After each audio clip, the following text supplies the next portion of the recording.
Hi, everyone. I'm Suzanne Alexandria, and I'm so honored to be joined by my colleague, Jennifer Smallwood, who is a professional psychotherapist and Akashic Records reader and a graduate of my program, Akashic Records for Therapists and coaches and intuitives and healers. And we are simply having a discussion today about what Jennifer has learned from this program and this work, and indeed how it's evolved her practice as a psychotherapist and her practice as an intuitive as well. And we can't wait to share about the ways that it's impacted and the ways that it's kind of still opening her in her work and her impact in the world.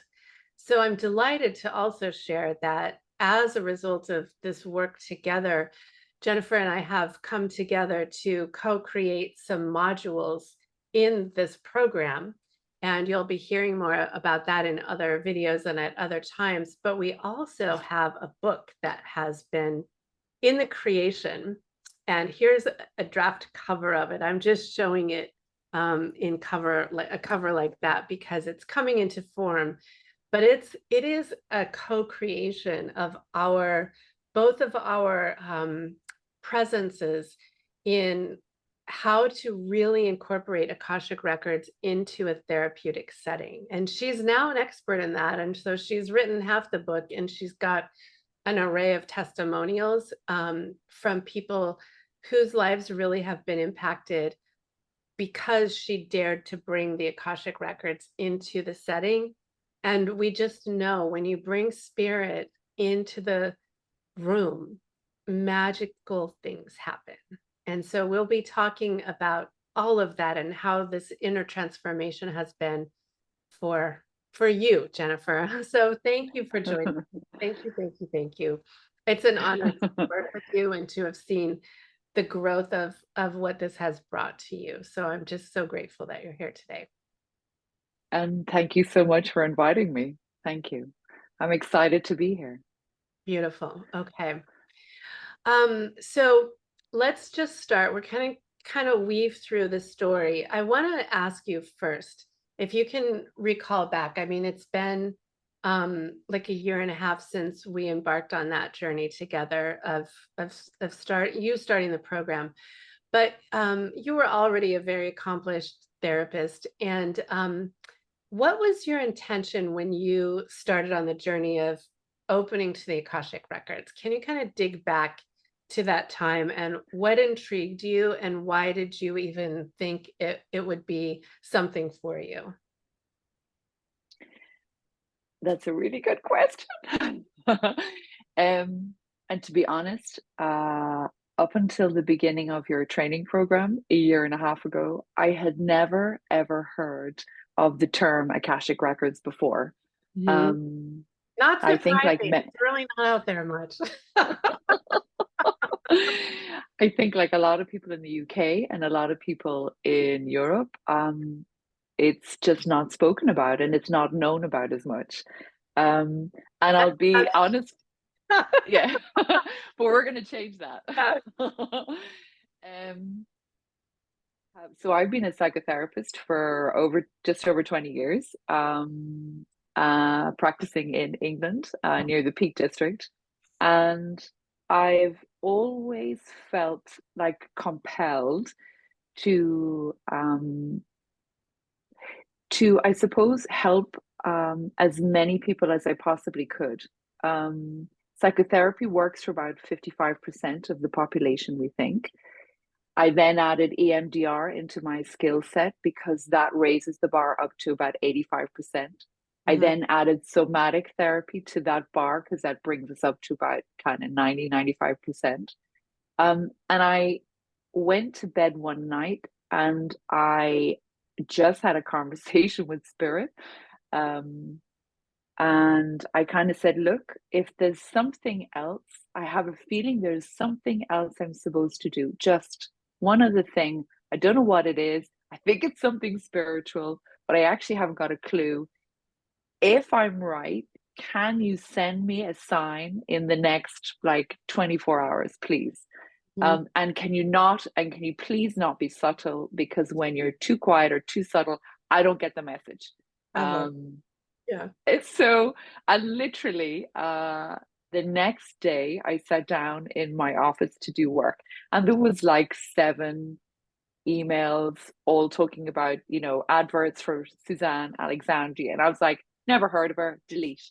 And I literally put all the first half a dozen emails from you or about you into my spam, thinking, who is this? Why am I'm just going Oh to my junk her, gosh. junk, junk, junk. And then by the seventh one, I was like, I was about to spam you again and transfer you into spam. And I just had an epiphany and I thought, oh my holy God, is this you talking to me? Are you telling me, are you guiding me to go to this training? Um, and then I had to Google what Akashic Records were because that didn't mean anything to me. And then I thought, that can't be. There's no way we can access records from the past, the present, and the future. Like, how is that even possible? And so I was so curious, and then I got a big old nudge from Spirit.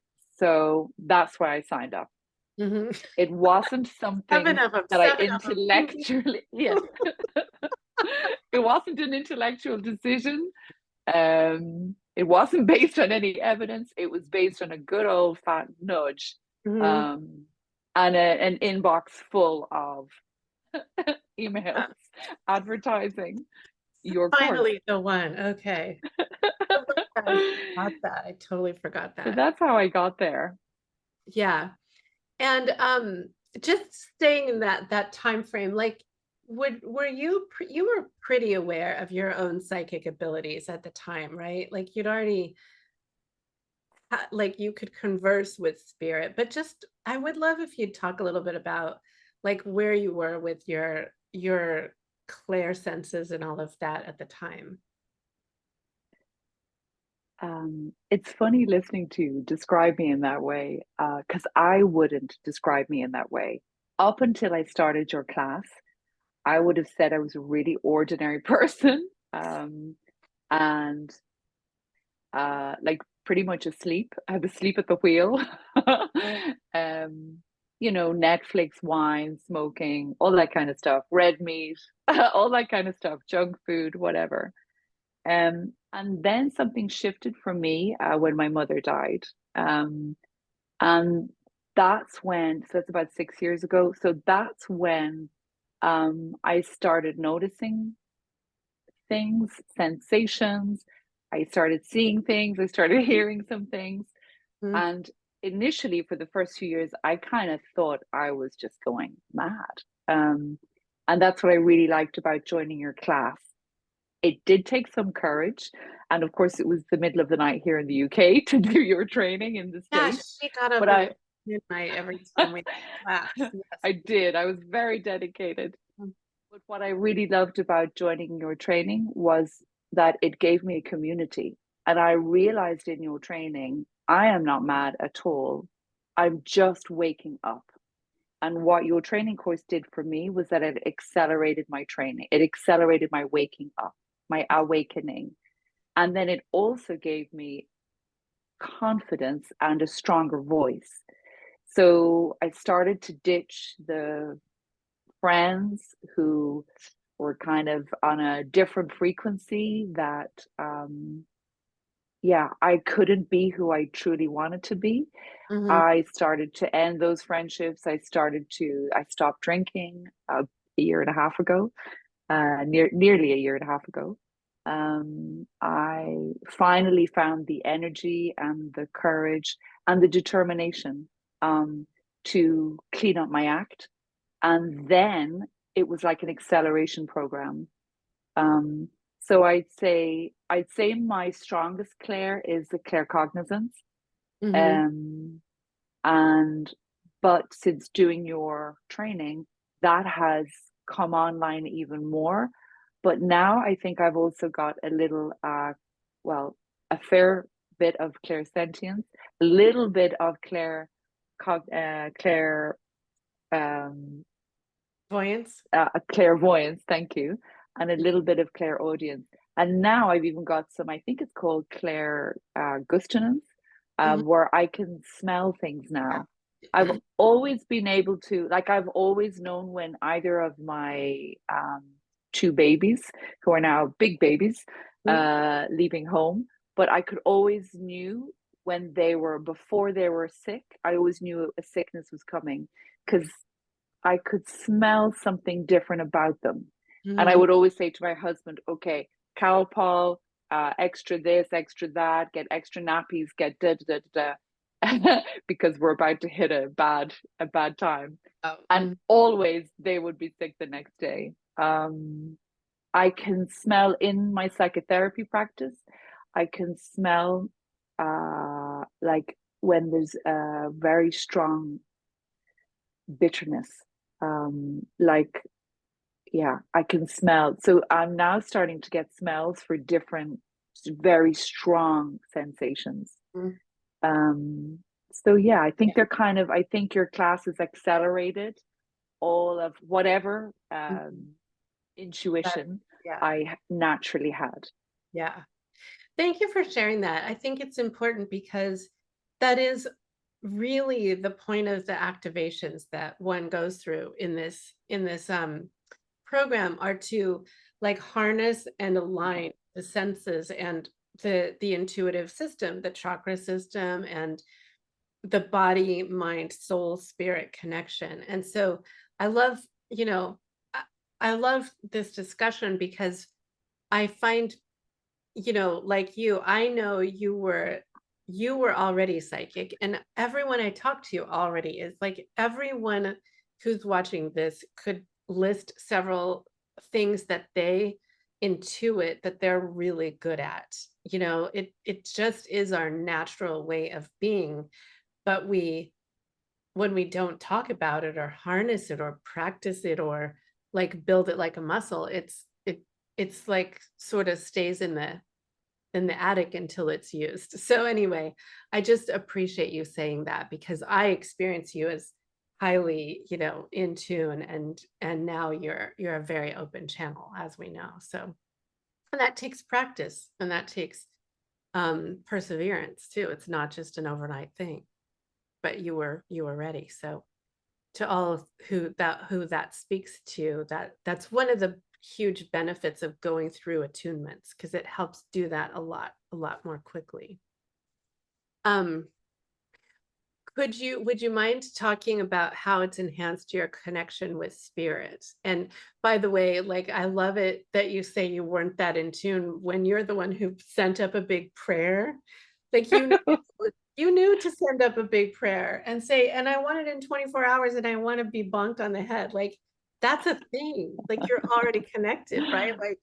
Like that's a mastery thing to me. And I love being like that too. Like when we need something, please show me how to do this. That's one thing that you get a lot of practice with in this course. But how has this time and the course and this work enhanced your connection with spirit? Um, my own personal connection as opposed to work. Yeah. Um, Well, you could talk oh about my both. goodness. Okay. Uh, it's really deepened. I'm trying to find some words. It's funny, isn't it? Sometimes I think it's hard to encapsulate and articulate something that's so transpersonal, something that's uh, so not of the material world. Mhm. Um, I think what's happened is that I now feel spirit in my body. Um, I feel when I have a connection. I mean, Mhm. I could go about and I can drive my son to volleyball and I can, wash the dishes. But also when I take a couple of deep breaths and when I take a couple of deep breaths into my heart and I focus my mind, I feel a different sensation. And that is, it's definitely been enhanced from the increased utilization of Reiki. that also you teach in your course. But as well, it's just, I feel closer. I feel spirit in my system, in my body, in my nervous system. I talk to my spirit, my higher self, morning, noon, and night now. And I didn't used to do that before, a year and a half ago. I probably would have laughed if you'd suggested that. So I definitely communicate more, I think, because I get some feedback. If I just felt I was talking to an empty, non-responsive being, I probably would pray occasionally, but not, it wouldn't go more than that. Whereas now, I definitely feel that physically, emotionally, psychologically, and spiritually. Like cohesive. And everything. Yeah, it's in everything. Like, I can't drink now a glass of water without blessing the water. I can't sit to a meal without thanking Gaia for the food. I can't, so it's kind of almost, I think, meeting weekly in your training classes, establishing a community where we got to all meet weekly and share and practice with one another and talk about it all. It just increased my confidence because I realized I wasn't in a vacuum. I realized I wasn't on my own. I am with a community. There's a lot of people waking up. There's a lot of people with a lot of questions.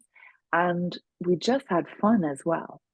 So for me, I think doing your course just made something a little, I knew the esoteric connection was there, but it really made it real. Like, I felt the physical, the physicality. I felt the evidence of it.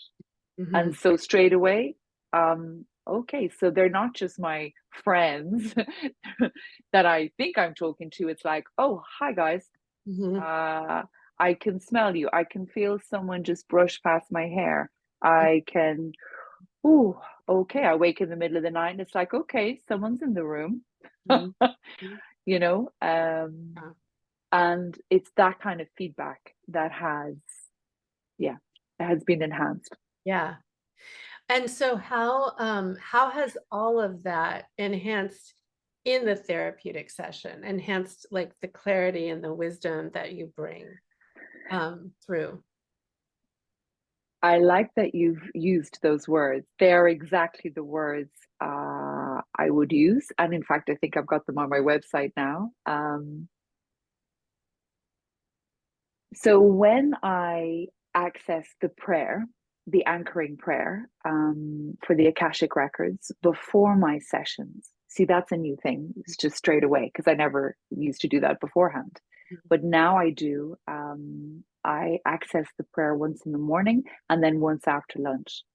And I'll say, okay, for clients coming in the morning and then after lunch, and for myself. And what happens is that my claircognizance, in my case, it'll be different, I think, for every one of the other participants that you teach. But for me, it's the claircognizance. It's shifted and it feels like it's honed. It feels very accurate. And it feels very, it's not just that I have an idea about a client I'm working with. It's like I actually see and know and sense. And I can see something play out. Like, for instance, I'm just thinking about a businessman, a local successful guy that I worked with last year, maybe 8, 9 months ago.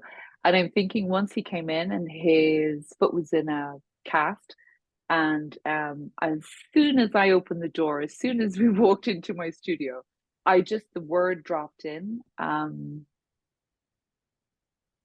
I've just forgotten the word. Hang on a second.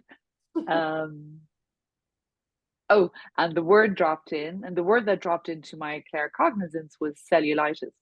Now, that's not a word I know because I'm not a nurse or a doctor or any of those things. But the word cellulitis just dropped straight in, and I kind of thought, oh, I think he's sick.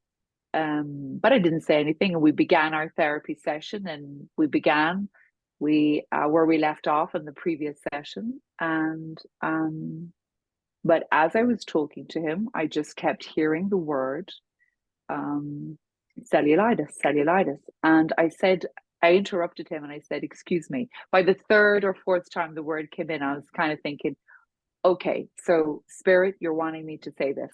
Right. So I interrupted my client and I paused him whatever he was saying. And I said, can I ask? So I knew that he had broken his leg the month earlier or a couple of weeks earlier. And I said, how is your leg feeling right now? Mm-hmm. And he was a little surprised and he said, actually, it's really getting sore, like really, really sore, like sorer than it should be because the cast is supposed to be coming off and it should be better by now. There shouldn't be anything wrong.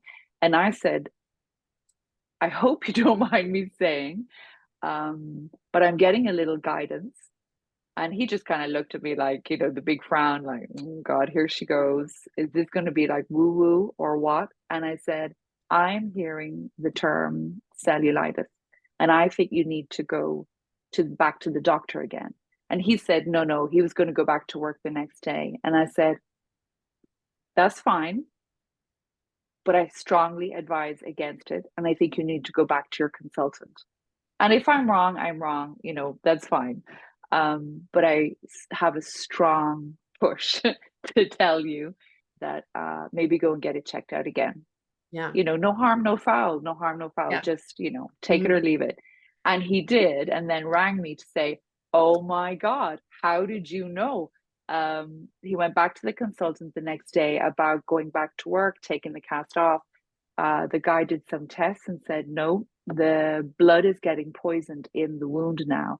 So we're going to have to cast again, or we're going to have to redo this. And you're no way you're going back to work. You're taking another week or two off.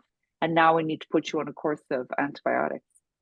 So he came back to say, thank you. Now, so there's a couple of things there. I often have thoughts when I meet people. I think we all do. That's just part of human relations. Mm-hmm. It's every human interaction I guess every single one of us has. We think, oh, I like him, or oh, I don't like her, or we Yeah. notice things that aren't immediately evident. Mm-hmm. Sometimes we have words that might come to mind. Sometimes we have little knowings, especially about people's body language. That's what I always used to put it down to. But a medical term popping in like cellulitis was definitely not me, not my consciousness. Yeah. It was spirit coming in through the Akashic prayer to help guide that particular client. Yeah. It And worked well in that case. by the way, like that sounds like, I mean, if he left that unchecked, that was so And the thing is, nobody would have noticed it, the yeah. actual physical look of cellulitis, because the cast was covering up or masking Yeah. the change of color in his leg. Mm-hmm. So that's what I mean by, now, if I hadn't done your course, there's no way I would have ever had the confidence to be able to interrupt a client who's there, talking about depression or whatever. Mm-hmm. And interrupt him on a medical matter. There's no way in hell I ever would have done that. Mm-hmm. So that took a lot of, and I was scared saying that. I was scared, but it's that kind of thing. Because I practiced with the cohort I trained with, I had more confidence. Mm-hmm. And then I took that practice from the training group and then just brought it into my therapy room. Mm-hmm. And kind of ever since then, I've just kept trusting it. And really, I think when it comes down to is that I would be, even though I'm scared of looking like a fool in front of a client, I am more not afraid, but I don't want to let spirit down. I know that they're channeling something. I know that the thing is truthful and clear and of the highest good. Mm-hmm. I know that for a fact now, because I've been doing this for a couple of years. So I trust that more than my fear of looking like a fool. Mhm. or, Yeah. and that's what sticks with me. That's what Mhm. stays with me every time. Mm. Yeah. I'm so glad you shared that story because you've just summed up what happens when you let spirit in the room. And I want to just hit on a few things for listeners because we do teach a methodology. It's a methodology that works, and Jennifer and many others are a living testament to that. And it's guided by the highest tenets of like being it allows a therapist, for example, to be surrounded by the light and to be open to the truth. You touched on that. And our call is to like bring in whatever the highest truth is for the person we're serving. And when we place ourselves in that seat, powerful things happen. That's where shifts happen. Um, I'm wondering if you might share another story, if you're able, about like that was physical, but would you mind sharing Hmm. a story about like an emotional shift that just where spirit can come in? Because what happens is spirit can come in and show the therapist how to guide someone in a whole like psychological paradigm shift that otherwise could take years to access in my experience, or could never be accessed because we can't go to the depths that the divine can. Does that make sense? Like, does another story come to mind where it's like, let's erase that kind of thinking and place this now in the room, and it can be life altering. I don't maybe you don't know, but what what comes to mind that you might be able to share? There, that's really interesting. I don't have a problem sharing one of those Mhm. stories. My problem is choosing one. Mm, There are so many. mhm, Um, there are just so many. mhm. Okay. Well, while you're thinking, I'll just talk a little Hmm. more because that's really what we're training intuitives, whether you're a coach, a therapist, a healer, in this methodology, is to when you bring spirit into the room in this way, um, big things happen. And by the way, I also want to hit upon the fact that like Jennifer and others have come to utilize it sometimes out in the open, like openly, but not very often. Usually it's just the way that you have manifested your own openness. So you're guiding your client in like a traditional therapy setting, right? Without saying like, well, I'm doing an Akashic Records reading, like what I do. And it's really magical what can happen and transpire. So there's many ways that it can be used as a practitioner, kind of behind the scenes or up front. And even that's a process, where now sometimes you offer Akashic Records readings exclusively, but you don't have to start with that.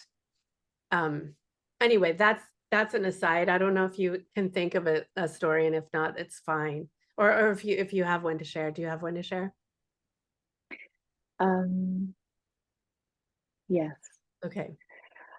Um, sorry, several stories are in my head all Yeah, at the that's same great. time. Like that's very There's so many.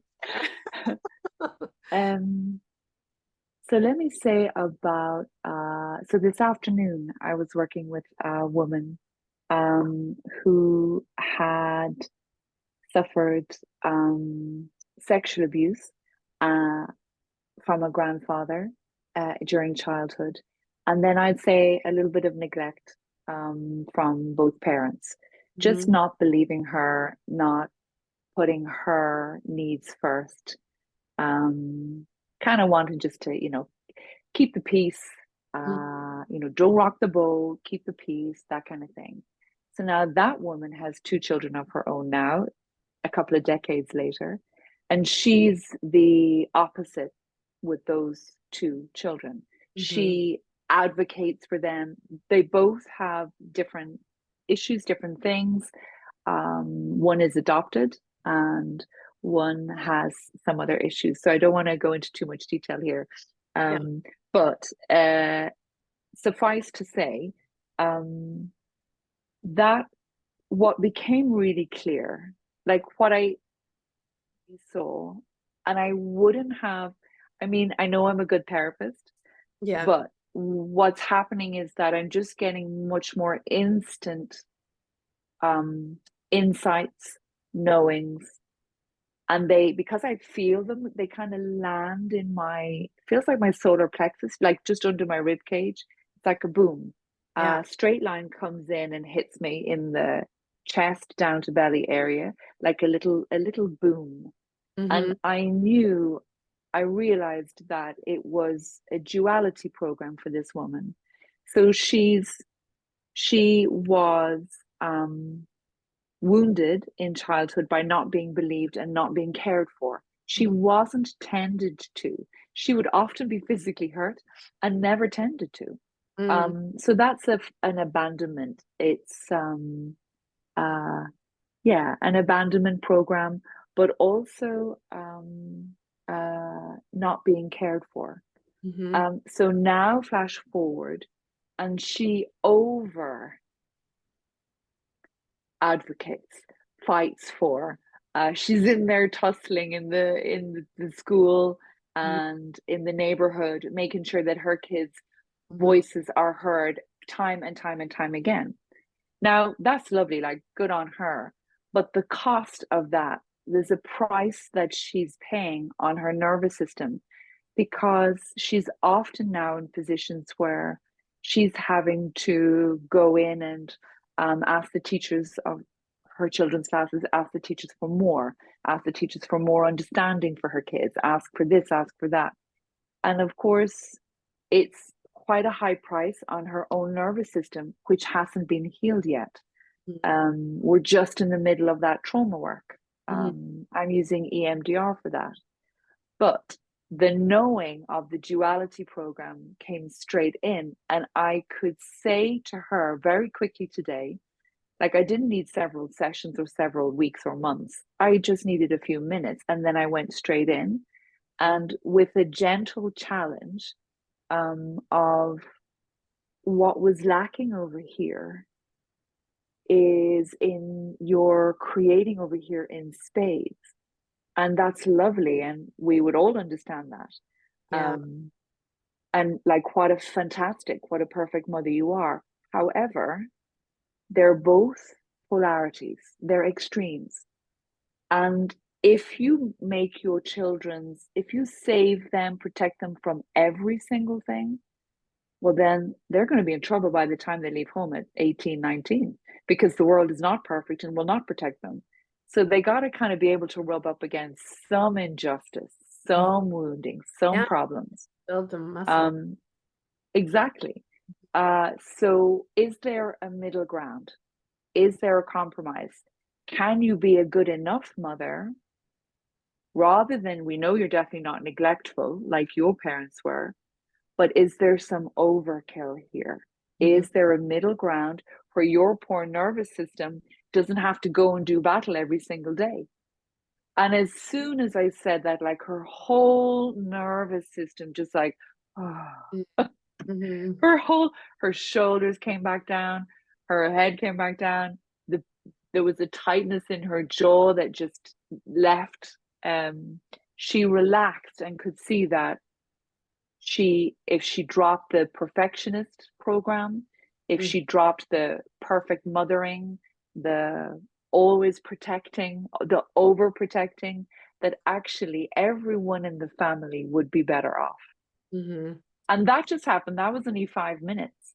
Yeah. Um, it's that kind of thing. Whereas psychologically, psychotherapeutically, that might take weeks to get to in Mhm. an average session. Yeah. Um, So I don't know if that answers your Oh, question, that does. but she felt that shift, Mhm. Yeah.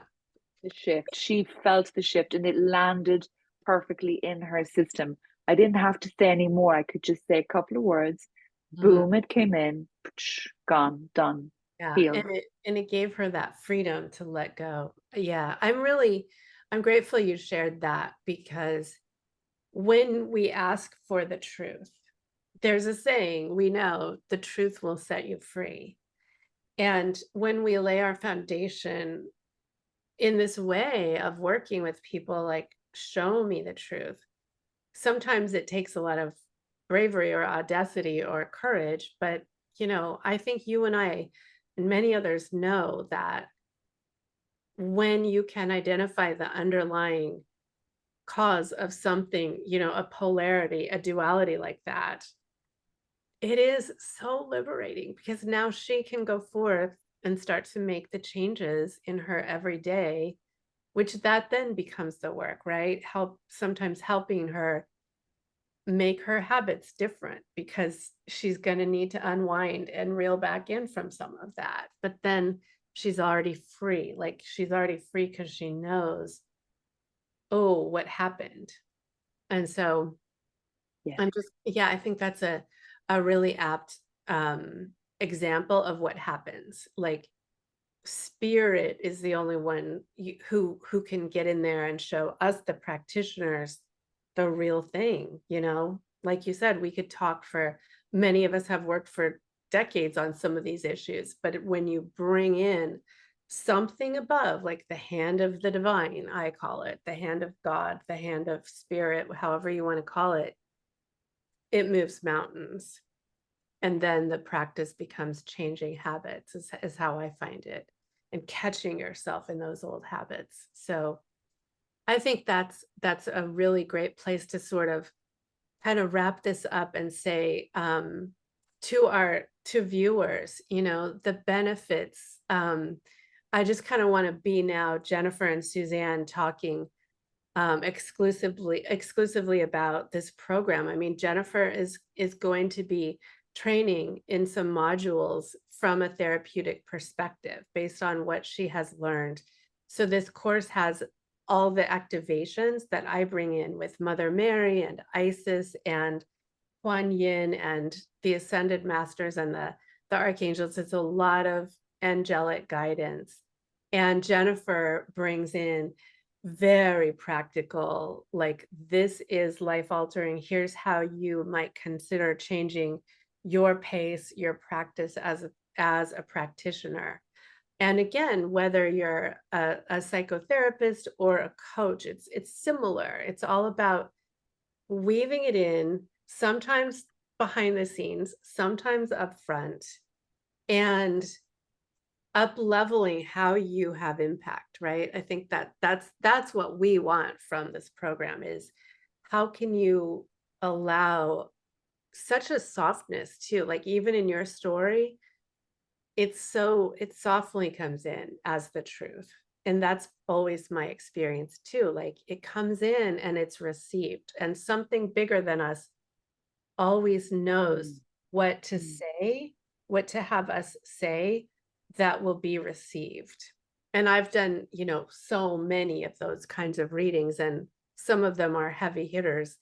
And it's like, oh, yeah, I needed that truth. Thank you, because that just set me free. So I kind of think that's a great place to um, kind of end this one discussion. There will be many more, but might I just ask you, Jennifer, of all of this, for you personally or in the therapeutic session, is there anything you could say, like, what's been the biggest gift or surprise? I know that might be a big question to ask at the very end, but like, what's the biggest gift for you personally as a therapist and as one who's opened to this? That's I know how I know how to answer that question. It's just come straight in, Beautiful. and it's gonna make me cry, but that's okay. I'm amongst friends, I think. That's truth. Yeah. The biggest gift for me is the it's more than a realization. Um, it's the realization and the absolute concrete evidence while I'm still alive. I don't have to die for this time Mm-hmm. around. Mm-hmm. It's the absolute knowledge and conviction that I have never been and am never alone. Mm-hmm.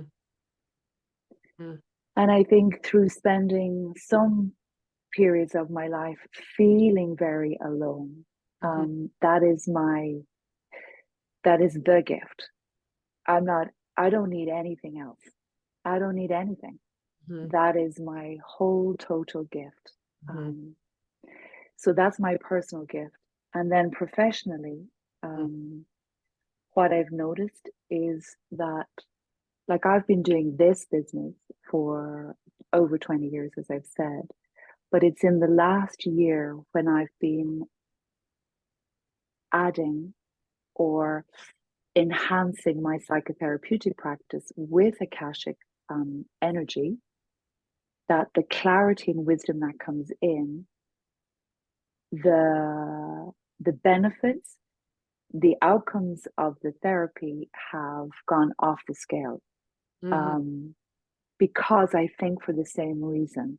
It's not just psychotherapy, often, hopefully, makes people feel better, right?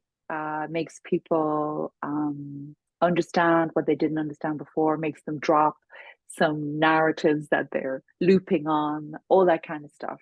Helps lift up their mood and helps give them agency to progress for the rest of their life, right? Yeah. But with Akashic enhanced therapy, um, people are having those solutions and learnings and progressions, and they feel better about their life. And they're also realizing that they're part of something much greater, that there is a divinity that Mm-hmm. supports them, that there is life after death, because often, sometimes, there's information that comes from a loved one um, through the therapeutic lens, and so they stop feeling alone. Mm-hmm. So it's an end to the existential crises that a lot of people today have in the Western world, anyway. Um, it reaches people in a different way, and it's landing much deeper into the transpersonal than just into the therapeutic. Mm. So Yeah. to me, it feels like there's more, like a healing as well as therapeutic improvements. Mm-hmm. And that, yeah, That's the difference. that really is I would say that's the end. That's the desire of the spirit that guides us too, is that, you know, the souls we work with attain the right mix of freedom and inner knowing to give them, something bigger to even to live for. It's like it's high service, this work.